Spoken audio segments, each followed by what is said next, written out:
안녕하세요. 인생을 바꾸는 관점입니다. 오늘은 큰 검사를 받기 위해 아들이 있는 서울에 갔는데 택시비랑 숙소비를 주고 며느리에게 내쫓김을 당하셨던 정명자님의 사연입니다. 워낙 털털한 성격이셔서 괜찮았다고 하시지만 효자인 아들은 그렇지 않았다고 하는데요. 과연 정명자님에겐 어떤 사연이 있었고 아들은 어머니를 쫓아낸 아내를 어떻게 했을지 지금 바로 들어보시죠. 정말로 인생을 돌아보니 여태껏 제게 주어진 시간이 이렇게 길었나 싶습니다. 저는 올해로 78살이 된 정명자라고 합니다. 여태껏 누구에게도 제 이야기를 쉽게 털어놓은 적이 없었는데 오늘은 큰 용기를 내어 저의 이야기를 해보려 합니다. 이렇게라도 털어놓지 않으면 커다란 응어리가 뭉치고 뭉쳐 저를 꽉 눌러버릴 것 같거든요. 그럼 지금부터 이야기를 시작해 보도록 하겠습니다. 원래부터 저는 지독하리만치 절약하면서 사는 사람이었습니다. 어려서부터 욕심을 줄이고 다른 사람들에게 베풀며 사는 습관을 익혔거든요. 결혼 후에도 그 습관은 변하지 않았습니다. 맛있는 음식을 사 먹고 싶은 마음이 들 때도 부처님 앞에서 정진하는 마음으로 조금 더 아껴 써야 한다고 다짐했지요.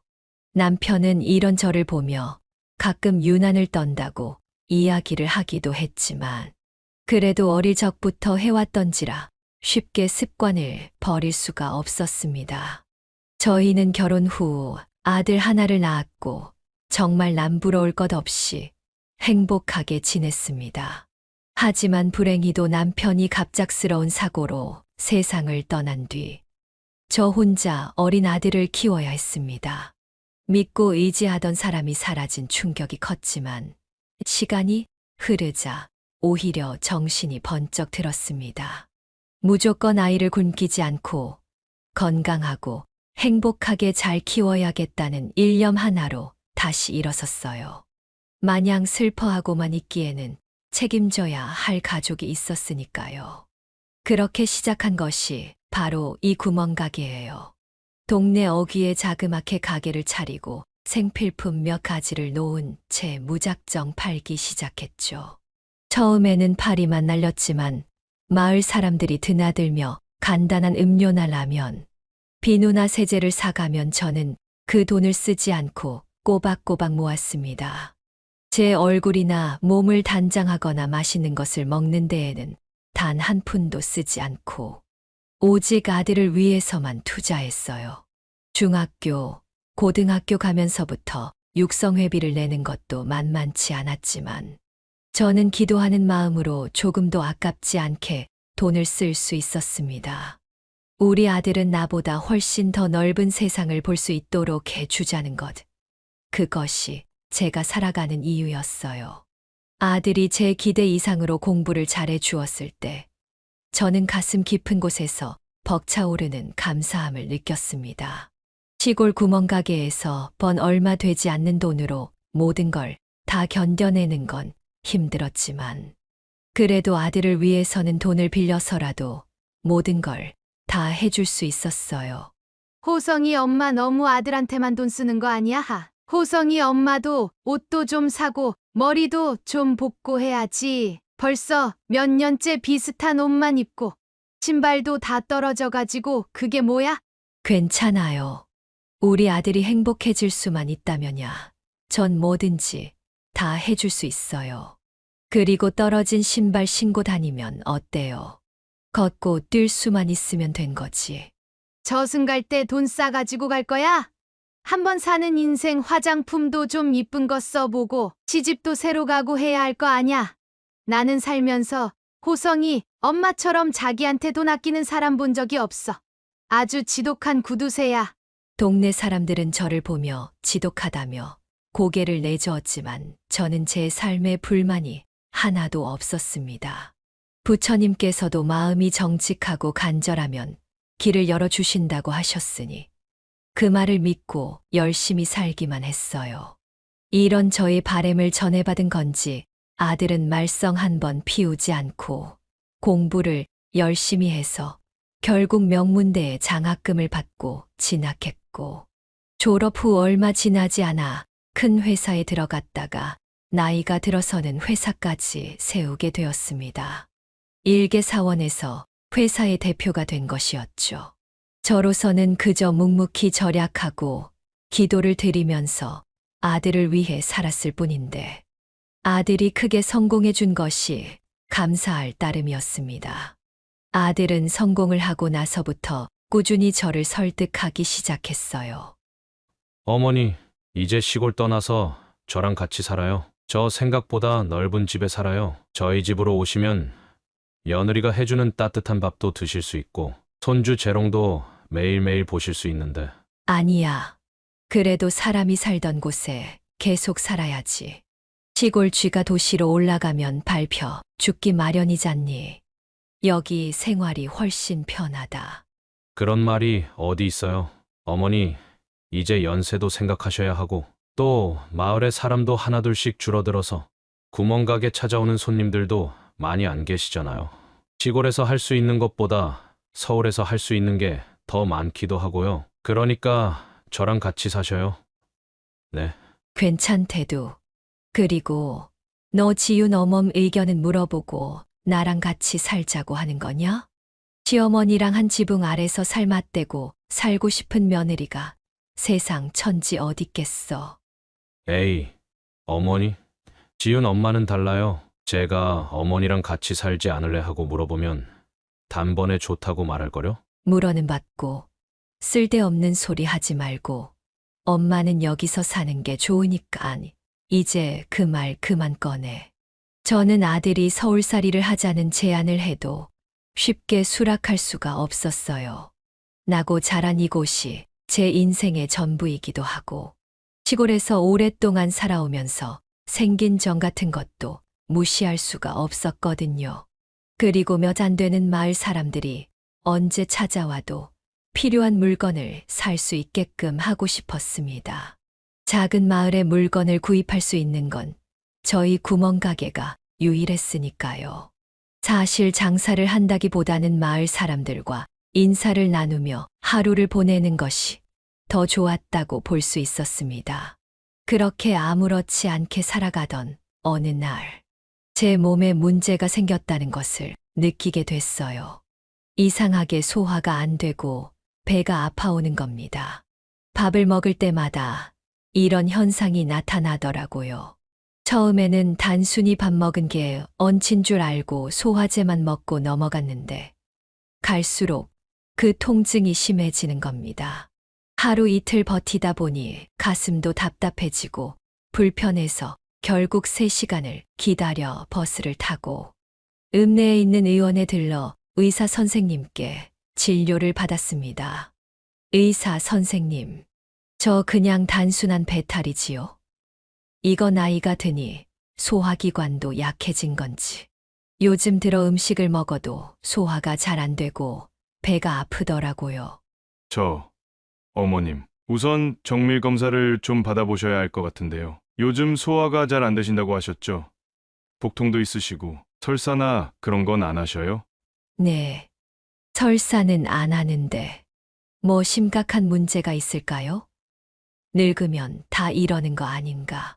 우선 검사를 좀 해볼게요. 저희 쪽에 CT랑 엑스레이는 준비되어 있으니까 옷만 갈아입고 나오세요. 검사를 해보자는 말에 큰 병이 아닐까 덜컥 겁이 났습니다.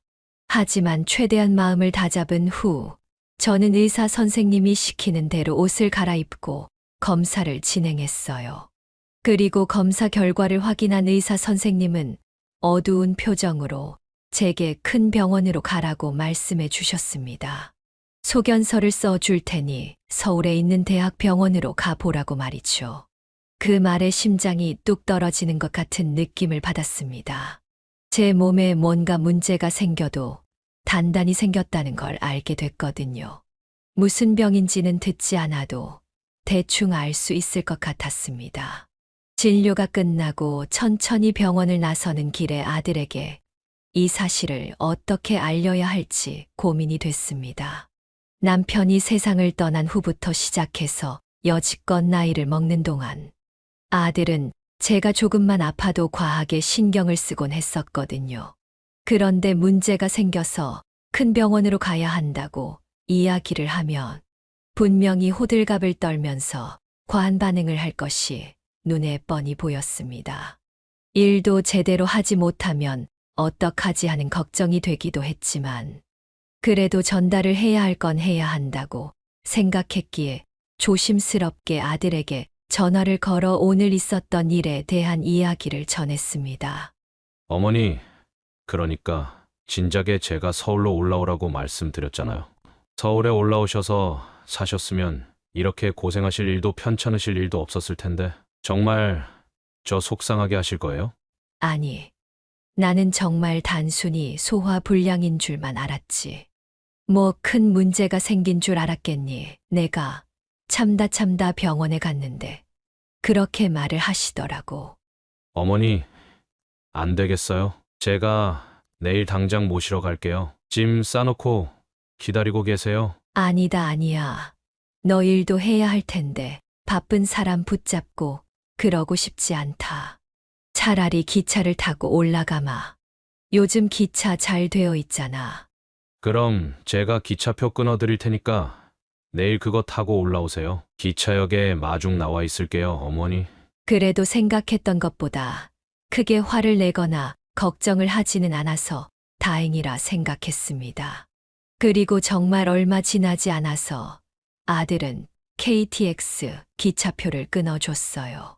제가 서울에 가는 건 정말 오랜만의 일입니다.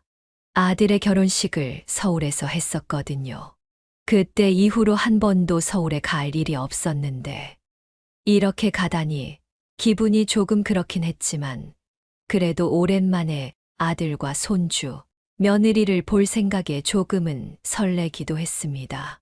심지어 아들은 자신의 친구가 대학병원 의사라며 검사 날짜까지 미리 잡아두고 저더러 며칠 집에서 머무르라고 하더라고요.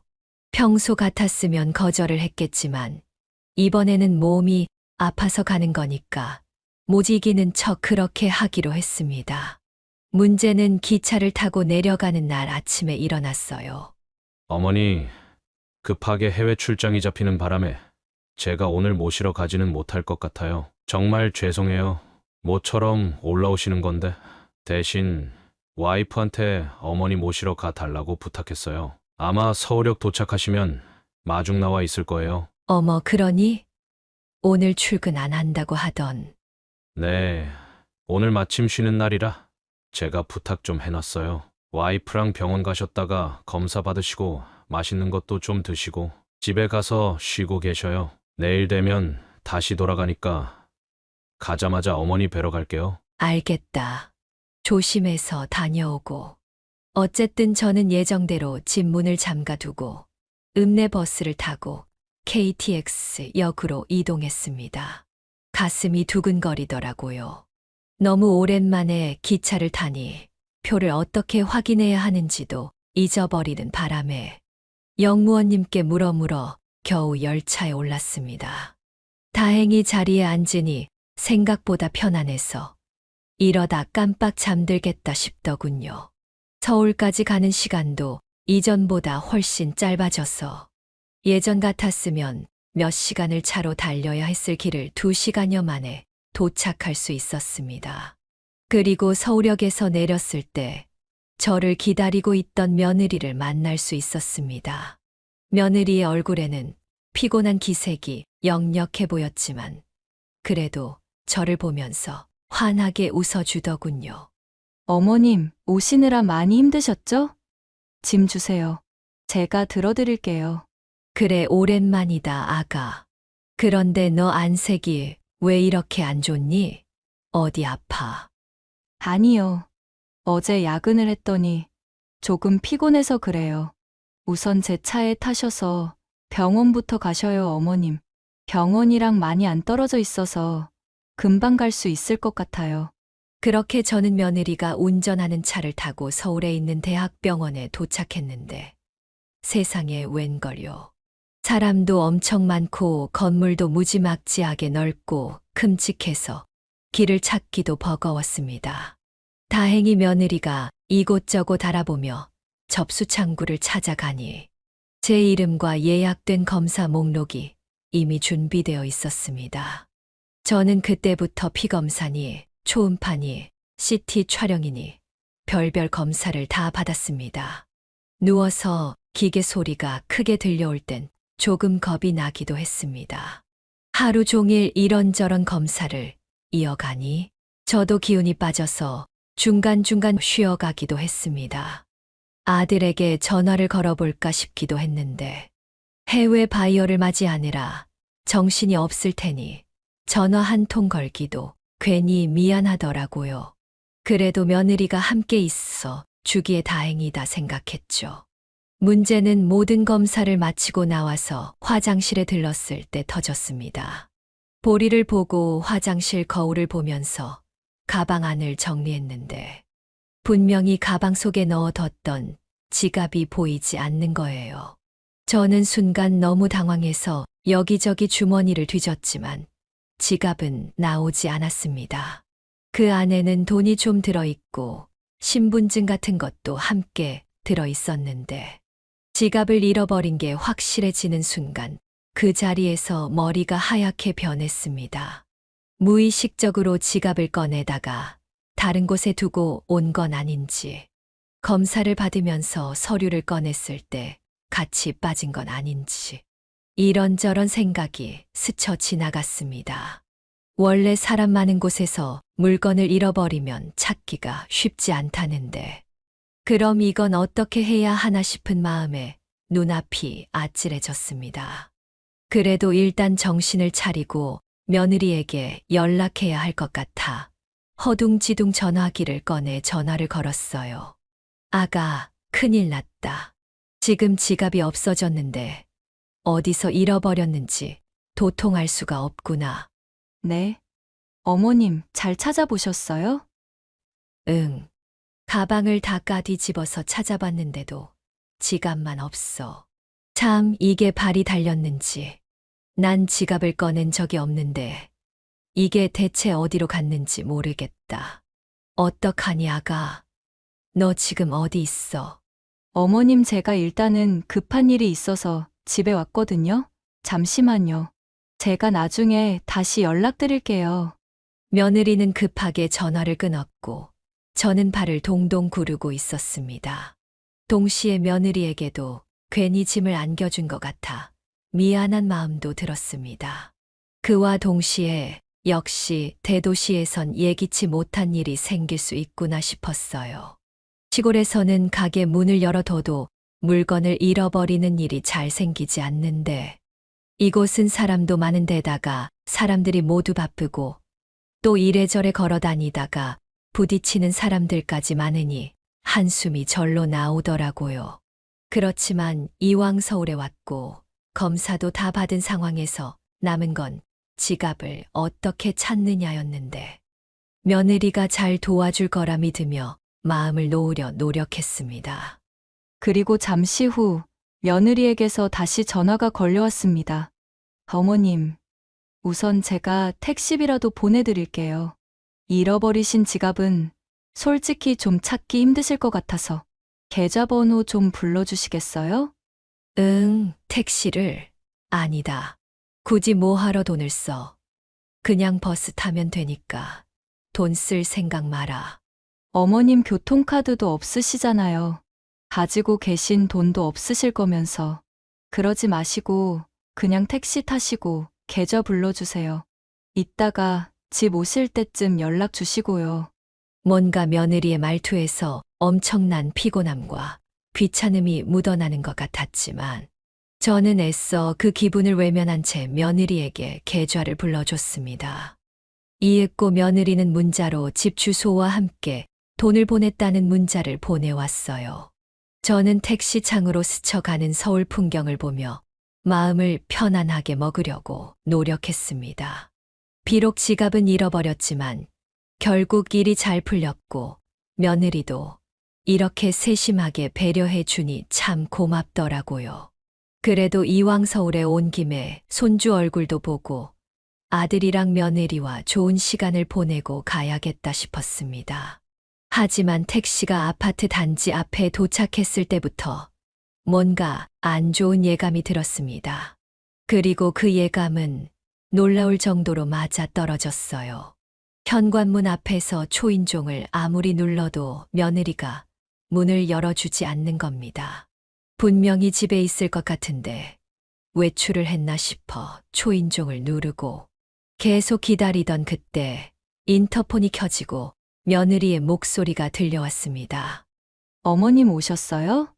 오시기 전에 문자 달라고 제가 말씀드렸었는데, 아차차, 내가 그걸 깜빡했다. 너 급한 거 있으면 다른 곳에 있다가 올게. 아니요, 그게 아니라, 사실 지금 친구들이랑 같이 있거든요. 어머님만 괜찮으시면 그냥 같이 있으셔도 되는데, 괜히 불편하실까 싶어서요. 응, 친구들이랑 같이 있다고? 너 오늘 나 오는 거 알고 있었잖아. 그런데 친구들을 불렀어. 원래 친구들 만나기로 한 날이었거든요. 다들 일정을 어렵게 맞춘 거라 취소를 하기도 좀 그렇고 해서 저희 집으로 불러가지고 어머님 오실 때까지만 있기로 했는데 막상 이렇게 보내기가 좀 아쉬워서요. 친구들은 7시나 8시쯤 갈 것 같은데 어머님께서 또 너무 늦은 시간에 오시면 불편하실까봐 어떡하죠? 현관문 앞에서 서성이는 것 같은 소리가 들리기는 했지만 막상 문을 열 기미는 전혀 보이지 않았습니다. 저는 당황해서 괜찮다고 조용히 방해하지 않겠다고 대답했지만 며느리는 끝까지 좋은 말로 돌려가며 저더러 오늘만큼은 다른 곳에서 잠을 자면 어떻겠느냐고 말을 하더군요. 그리고 그 말이 끝나기 무섭게 인터폰은 끊겼습니다. 저는 그 자리에서 한참 멍하니 서 있다가 다시 벨을 눌렀지만 돌아오는 대답은 없었습니다. 혹시나 싶어 아가 하고 불러도 받지만 인기척조차 나지 않았어요. 그렇다고 계속해서 문을 두드릴 수도 없고 곤란한 마음에 발만 동동 구르고 있었죠. 그리고 얼마 지나지 않아 아파트 경비원으로 보이시는 분이 올라와서 저를 보더니 이렇게 말씀을 하시는 겁니다. 혹시 이 집 손님이신가요? 여기 이 집에서 저한테 돈 봉투를 맡겨두셨어요. 어머니께 전해달라고 하시던데 혹시나 싶어서요. 네, 저한테요.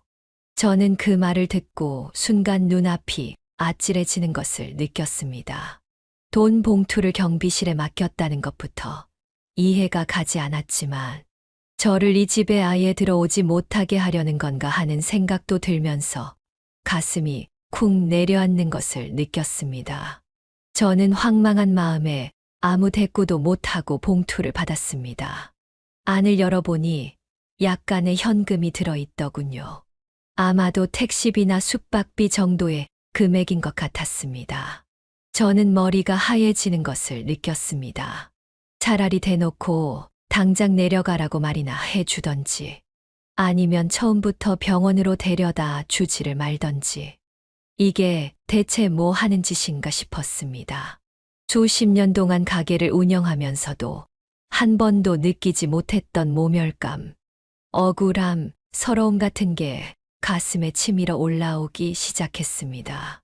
내가 고작 이런 대접을 받으려고 시골에서 올라왔나 싶은 생각이 들고 혹시 며느리에게 불편을 끼치는 거 아닐까 하는 자책도 스쳐 지나갔어요.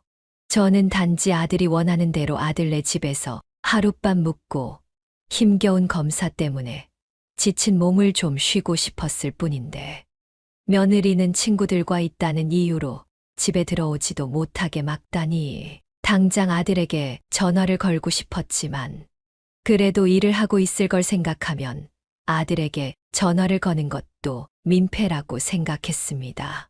결국 저는 울컥 치받는 서러움을 가슴에 안은 채 아파트를 나섰습니다. 봉투 속 돈을 어떻게 해야 하나 쓰레기통에 버릴 수도 없고 그렇다고 쓸 수도 없고 고민을 하던 저는 일단 황급히 손을 흔들어 지나가는 택시를 잡았습니다. 그리고 무작정 기차역으로 가달라고 말했어요. 차창 밖으로 보이는 서울의 풍경을 보면서 차라리 빨리 집으로 내려가야겠다고 마음을 먹었습니다. 여기 있어봐야 좋을 게 하나도 없겠다 싶었어요. 아들에게도 며느리에게도 그리고 저에게도 말이죠. 하지만 당일에 시골로 출발하는 기차가 있을 리 만무했습니다. 당일 예약을 하는 건 정말 운이 좋아야 하는 거라고 하더라고요.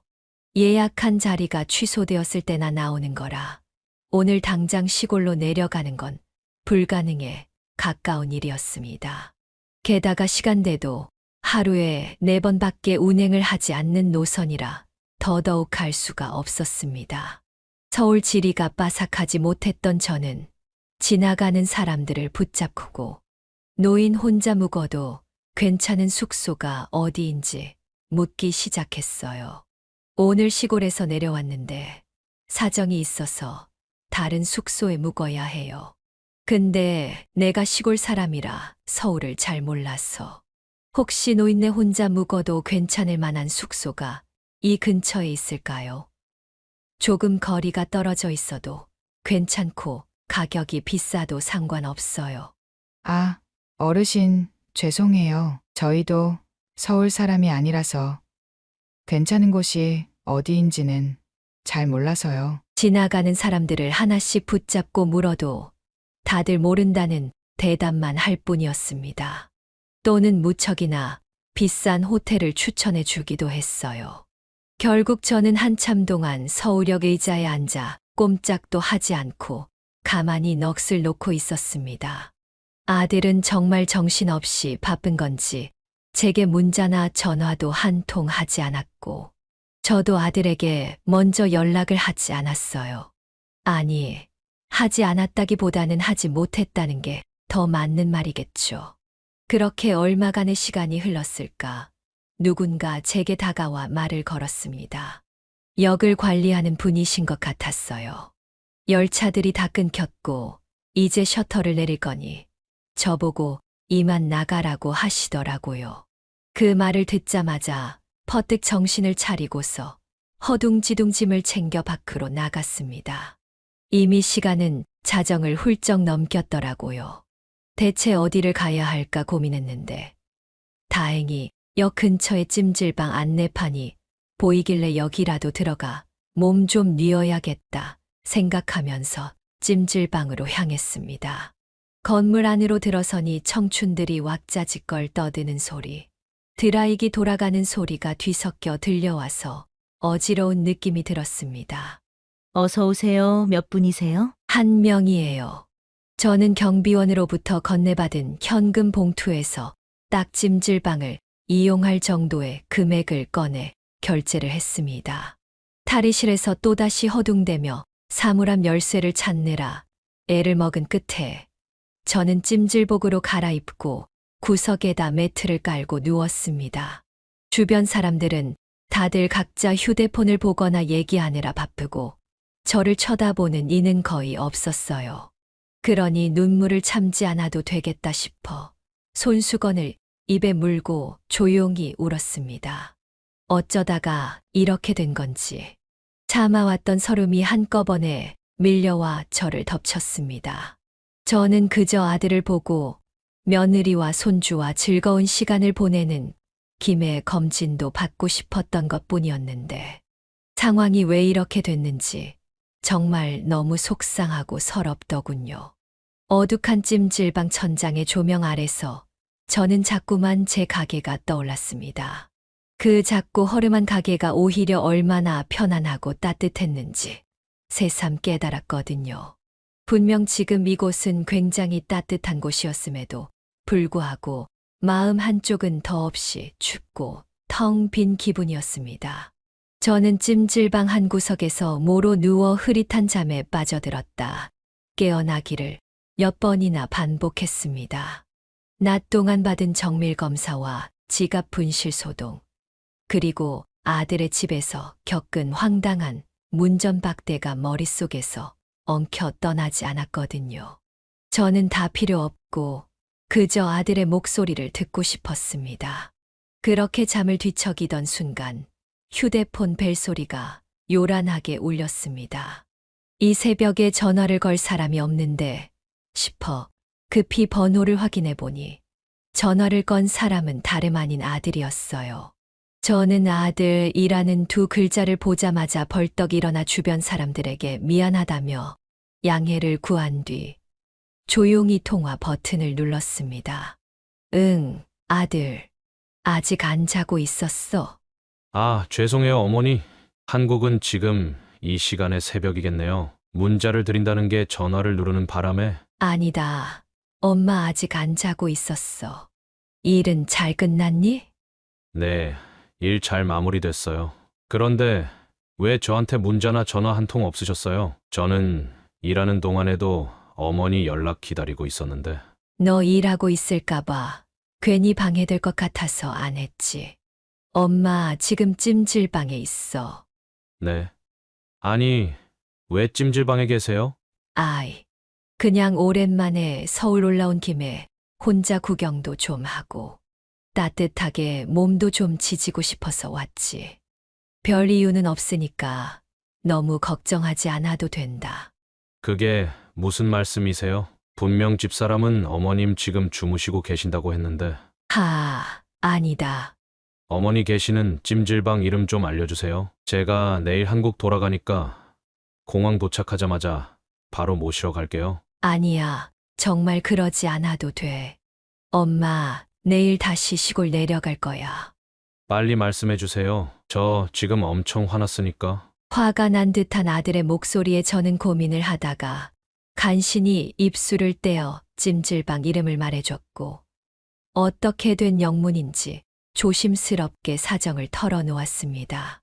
병원에서 지갑을 잃어버린 뒤 며느리가 택시를 잡아줬는데 택시를 타고 집에 갔더니 친구들이 와 있어서 들어오면 불편하다며 문을 열어주지 않았다고.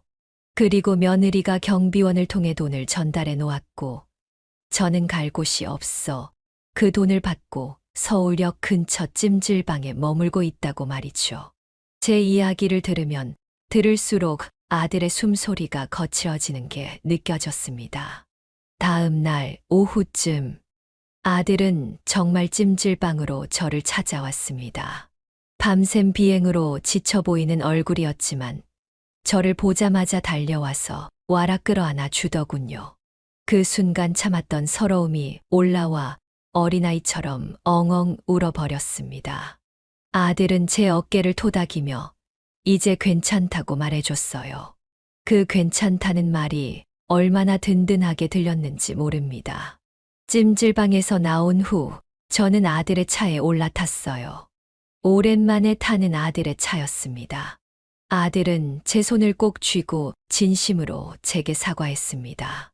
어머니, 정말 죄송해요. 제가 어머니를 더 살뜰하게 챙겼어야 하는데 저도 일을 하느라고 정신이 없어서 정작 챙겨야 할 걸 못 챙기고 있었네요. 정말 뭐라 할 말이 없습니다. 제가 죄인이에요. 무슨 소리 하는 거야, 죄인이라니. 나는 너를 한 번도 그렇게 생각한 적 없어. 그리고 일하는 사람이 어떻게 사소한 것까지 하나하나 챙길 수 있겠어.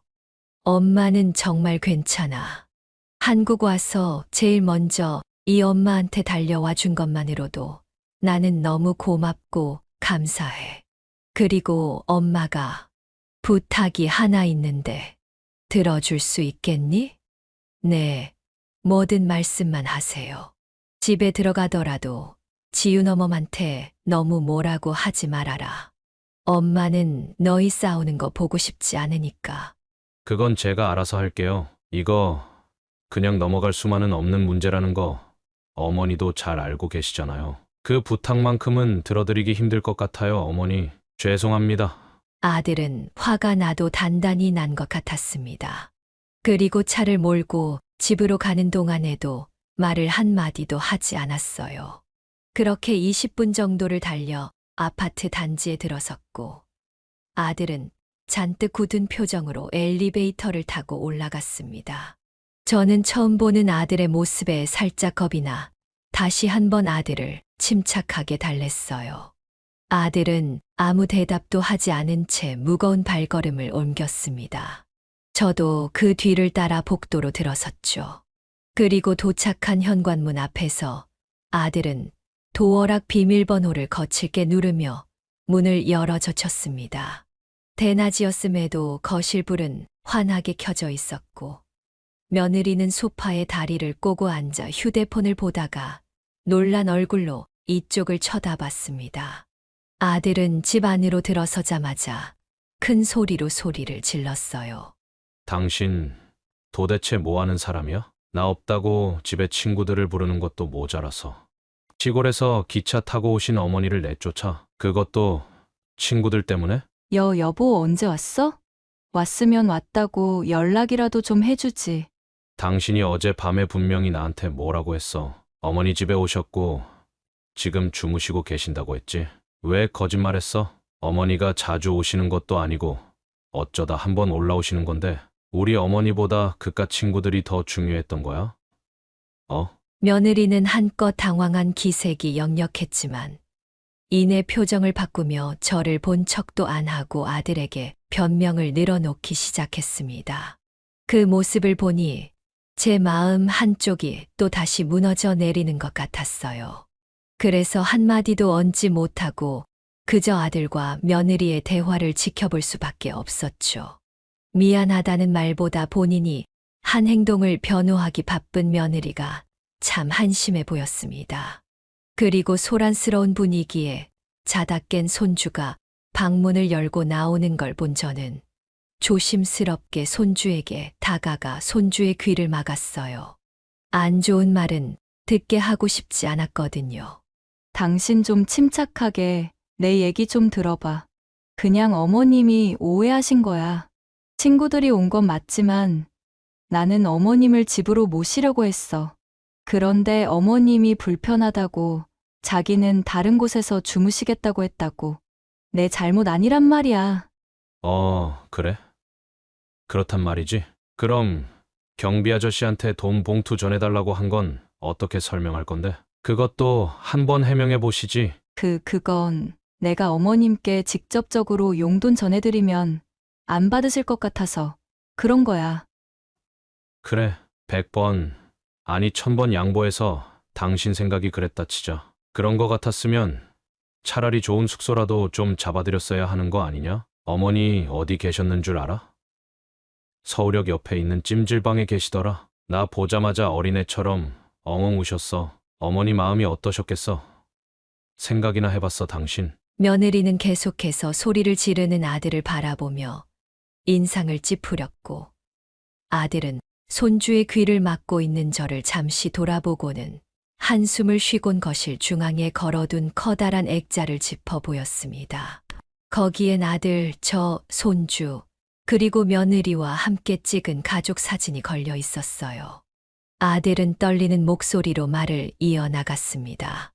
우리 어머니가 여자 혼자 몸으로 나를 어떻게 키우셨는지 알아? 손에 돈 한 푼 없으면서도 구멍가게에서 물건 팔아 내 학비 대주셨고 내가 힘들 때 옆에서 잘 할 수 있다고 힘 불어넣어 주신 분이야. 그 덕에 내가 중견기업 대표까지 될 수 있었는데 당신이 감히 어머니를 불편하실 것 같다며 돌려보내? 응? 이게 말이 된다고 생각해? 아니, 알지. 그런데 상황이 어쩔 수 없었다니까. 당신은 왜 자꾸 감정적으로만 말하는지 모르겠어. 내가 지금 미안하다고 하잖아. 그게 미안한 사람의 태도야? 그리고 당신 현금은 도대체 어디서 난 건데? 원래 현금 한 푼 안 가지고 다니던 사람이 현금이 도대체 어디서 났냐고. 설마 어머니 지갑 당신이 손댄 건 아니지? 아들의 말에 며느리는 눈에 띄게 당황하는 모습을 보였습니다. 그 말을 듣고 나니 뭔가 기분이 이상하더군요. 평소에 현금을 한 푼도 안 들고 다녔는데 갑자기 현금이 생겼다면 합리적으로 의심을 해볼 법했습니다. 그런데 며느리는 끝까지 그런 거 아니고 미리 돈을 찾아 놓았다며 이야기를 하더군요. 아들은 며느리의 반응을 보고 안방으로 들어가 서랍이며 화장대며 옷장이며 온갖 곳을 다 뒤지기 시작했습니다. 며느리는 그런 아들을 뜯어말렸지만 화가 잔뜩 나 있는 아들을 말릴 수 있는 방법은 어디에도 없었어요. 그리고 옷장을 한참 동안 뒤진 결과 잃어버린 줄 알았던 제 지갑을 찾을 수 있었습니다. 제 지갑을 훔쳐간 사람은 다름 아닌 며느리였던 것이었죠. 자, 당신이 직접 설명해. 어머니 지갑이 왜 여기서 나오는 건데? 그게 그러니까 아니. 어머님이 병원에서 서류를 꺼내시는데 거기서 지갑이 툭 떨어진 거야. 그래서 내가 주워서 돌려드리려고 했는데 타이밍을 놓치는 바람에 타이밍을 놓치는 바람에 이 안에 있는 돈을 당신 돈처럼 꺼내 쓰고 그랬다는 거지? 어머니한테 드린 돈도 결국에는 다 어머니 돈이었다는 거네. 맞지? 내가 정말 그러려고 그런 건 아니었어. 근데 지갑 안에 돈이 꽤 많이 들어있길래 티 안 나게 쓰면 안 걸릴 줄 알고. 그래도 나중에 가기 전에 돌려드리려고 했어. 당신 왜 이렇게 철이 없어? 내가 돈을 부족하게 주는 것도 아닌데 그냥 우리 어머니 골리려고 그런 거 아니야? 잔뜩 흥분해 있던 아들은 갑자기 표정을 싹 굳히더니 옷장 안에 있던 며느리의 짐을 모두 꺼내서 거실에 마구 던졌습니다. 옷가지며 화장품, 잡동사니가 바닥에 나뒹구는 광경을 보고 저도 며느리도 할 말을 잃었어요. 제 지갑을 훔쳐가서 모른 척한 며느리의 행동도 말 같지 않았지만 아들의 행동도 정말이지 할 말이 없었습니다. 아들은 한참 동안 씩씩거리며 물건들을 헤집어 놓더니 며느리에게 집을 나가라고 선포했어요. 며느리는 말도 안 된다는 표정을 지으며 절대 나갈 수 없다고 말했지만 아들은 본인의 의사를 꺾을 생각이 전혀 없어 보였습니다. 당신은 지금 이 순간부터 내 와이프 아니고 남이야? 그냥 타지에서 올라온 손님 그 이상도 이하도 아닌 사람이라고. 그러니까 내 집에서 짐 챙겨서 당장 나가. 지금 말 다 했어? 그게 나한테 할 소리라고 생각해? 할 소리라고 생각해. 힘없는 어머니한테 당신이 했던 짓 똑같이 되돌려 받아봐. 기분이 어떤지. 지금 이 집에서 당신은 손님이고 난 손님한테 예의 지킬 생각 없어. 당신이 어머니한테 했던 대로 똑같이 해야 공평하겠지? 저기, 이 정도면 됐다. 아무리 그래도 내 부인인데 이런 식으로 내쫓으면 어쩌려고 그래? 앞으로 평생 같이 살 사람이잖니. 이쯤에서 그만해.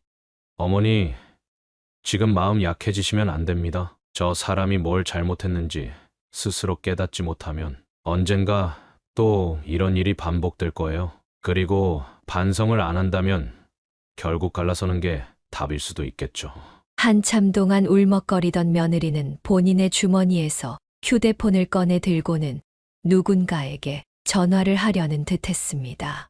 아들은 그 모습을 보고 웃으며 전화를 걸 테면 걸어보라며 되려 당당하게 나오기 시작했어요.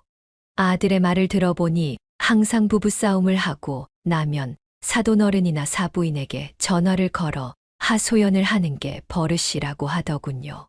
며느리는 남편의 말에 부들부들 몸을 떨더니 이내 화장실 안으로 쏙 들어가 문을 잠궈 버렸습니다.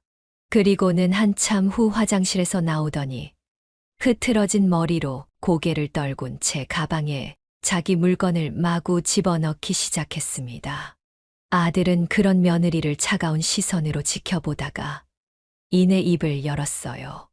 내가 어머니가 서울 오신 이유 말해줬지.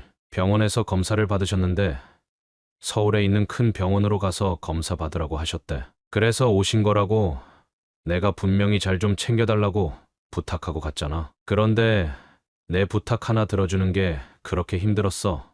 당신? 그 얘기 대체 몇 번째야? 내가 얼마나 더 당신한테 해명하고 설명해야 하는데. 어머니는 몸도 안 좋고 지갑까지 잃어버리신 상태였어. 어젯밤에 찜질방에서 지내시면서 무슨 생각을 하셨겠어? 당신은 정말 끝까지 반성은 못할 망정 잘못 없다고 버티기나 하네. 그래, 알았어. 사과드릴게. 죄송해요, 어머님. 저 때문에 많이 불쾌하고 힘드셨을 텐데 제가 정말 죽을 죄를 지었습니다. 죄송합니다.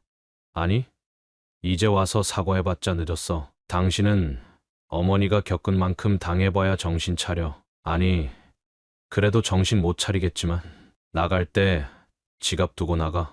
어차피 당신이 쓰고 있는 신용카드 전부 다 내 명의로 되어 있는 것들이니까. 그 말을 들은 며느리는 가방을 양손에 쥔 채 망연자실한 표정으로 어찌해야 할지를 몰라 했고, 아들은 아예 현관문을 열어 며느리를 내쫓기 위해 밀어붙였습니다. 결국 며느리는 고개를 떨군 채 집 밖으로 나갔고, 아들은 문을 쾅 닫아 버렸어요. 순간 이게 맞는 건가 싶은 생각이 들었습니다. 그래서 차마 아무 말도 못하고 아들을 가만히 바라보고만 있었어요. 저 하나 때문에 이런 일이 일어난 것만 같아 가슴이 미어지는 느낌이 들었죠.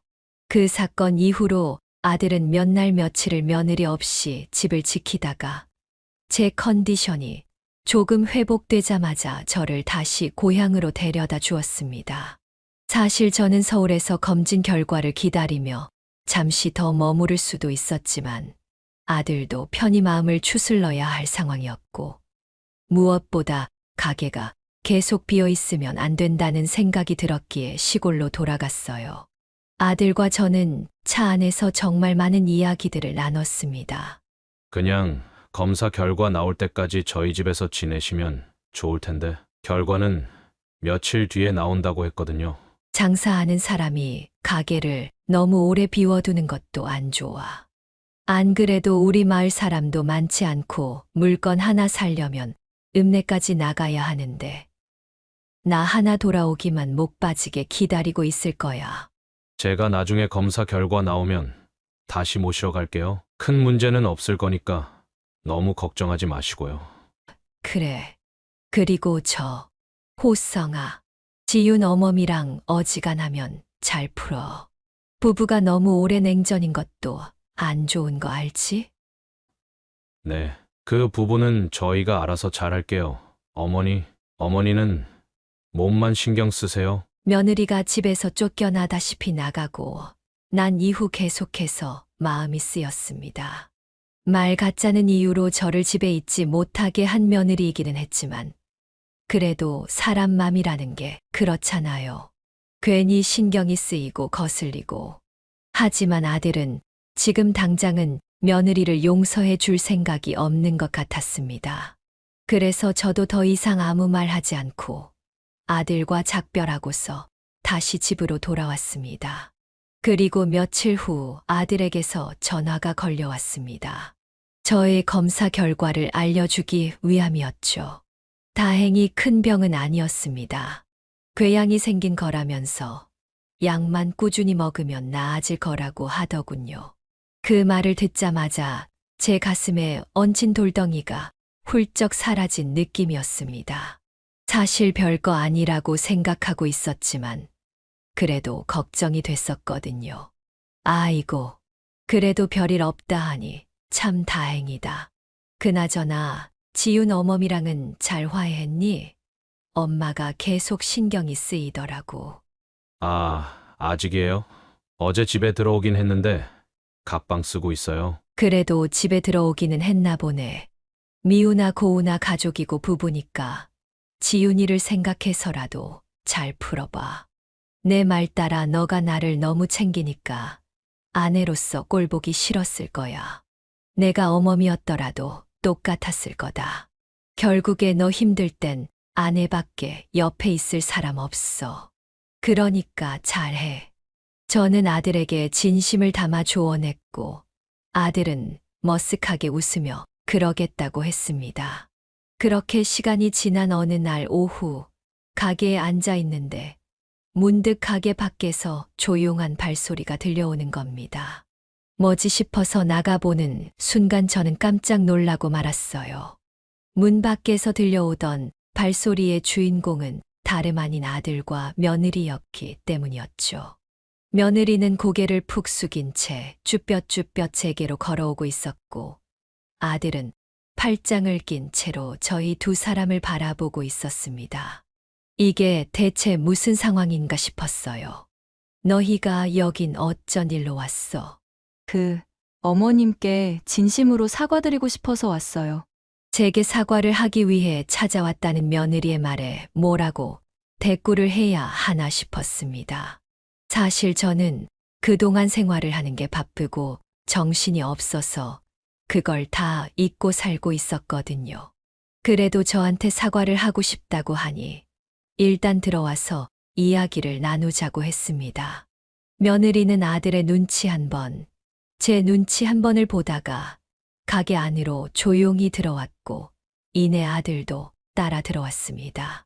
그리고 가게 안으로 들어온 며느리는 가방에서 작은 서류 봉투를 꺼내서 제게 내밀었어요. 이게 뭐냐고 물으니 반성문 같은 거라고 하는 겁니다. 왜 그런 행동을 했고 어떤 점이 잘못되었는지 그리고 앞으로 어떻게 달라지겠다는 다짐을 적었으니 한번 봐달라고 해서 저는 얼떨결에 그것을 받아들어 천천히 읽어봤습니다. 속으로는 조금 웃음이 났어요. 소시적에 반성문을 썼던 기억이 새록새록 떠올랐거든요. 저 그동안 정말 반성 많이 했어요. 제가 어머님께 무슨 짓을 했는지도 뼈저리게 깨달았고요. 집 나왔다가 다시 들어갔을 때도 이 사람이 저한테 먼저 이야기 나누자고 해서 얘기도 많이 나눴어요. 제가 얼마나 철없고 개념 없이 행동했는지에 대해 많이 반성했어요, 어머님. 정말 진심으로 죄송합니다. 용서해 주세요. 나는 이미 너를 용서했어. 아니, 용서할 것도 없지. 내가 사는 게 바빠서 다 까먹고 있었으니까. 아가, 난 크게 바라는 거 없어. 그저 서로가 존중받으면서 지내는 거. 그게 제일 좋은 거라고 생각해. 너도 그날 사정이 있었겠지만 나를 그런 식으로 내몰아서는 안 되지 않았니? 맞아요. 제가 판단력이 흐려지고 또 술 기운에 친구들하고 있느라 잘못된 결정을 한 거예요. 남편이 말한 대로 어머니가 어떤 분인지를 제가 생각하지 못했어요. 죄송해요. 그래, 잘못한 걸 깨달았으면 다시는 안 그러면 되는 거다.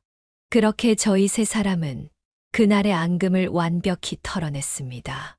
그날 아들과 며느리는 몇 시간이고 저희 집에서 머물면서 오랜만에 밥도 같이 먹었어요.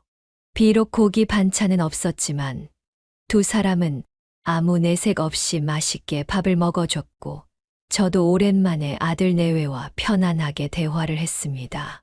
이게 진짜 행복이구나 싶더라고요. 요즘 며느리는 확실히 예전과는 눈에 띄게 달라졌습니다. 며느리는 가끔씩 제게 전화를 걸어 약은 잘 챙겨 먹고 있는지, 또 밥은 잘 먹고 있는지, 저의 안부를 묻기도 하고, 제가 좋아하는 음식을 사서 주말에 찾아오겠다고 할 때도 있습니다. 저도 시간이 지나니 서운했던 감정이 풀리고, 오히려 이렇게까지 마음을 써주는 게 고맙더라고요. 가끔 정말 바쁠 때는 한 달에 한 번이지만 아무 일 없을 땐 아들과 며느리가 함께 2주에 한 번씩 저희 집에 들르기도 해요. 예전에는 시골에는 찾아올 생각도 하지 않았던 며느리가 이제는 마당에 핀 꽃도 사진으로 찍고 구멍가게를 둘러보며 이런 생활이 참 소박해 보이고 좋다고 말하는 걸 보면 마음 한편이 따뜻해지곤 합니다. 참 사람과 사람 간의 관계라는 게 묘하죠. 한때는 큰 상처를 주고받았지만 결국 서로 이해하고 용서를 하니 이렇게 달라질 수도 있다는 게 이럴 줄 알았음 진작에 마음을 더 열어줄 걸 그랬나 봅니다. 지금 이 순간에도 누군가는 가정의 파탄을 겪거나 병으로 고생할 수 있지만 저는 제게 닥친 문제를 어렵게나마 잘 해결했고 성숙하지 못했던 며느리가 한 발 앞으로 성장할 기회를 얻었다고 믿고 있습니다. 그리고 아들도 며느리도 저마다 성숙해져서 진정한 가족의 의미를 깨달았으니 참 잘된 일이 아닐 수 없지요. 앞으로 저는 최대한 건강과 행복을 위해 살아보려 합니다.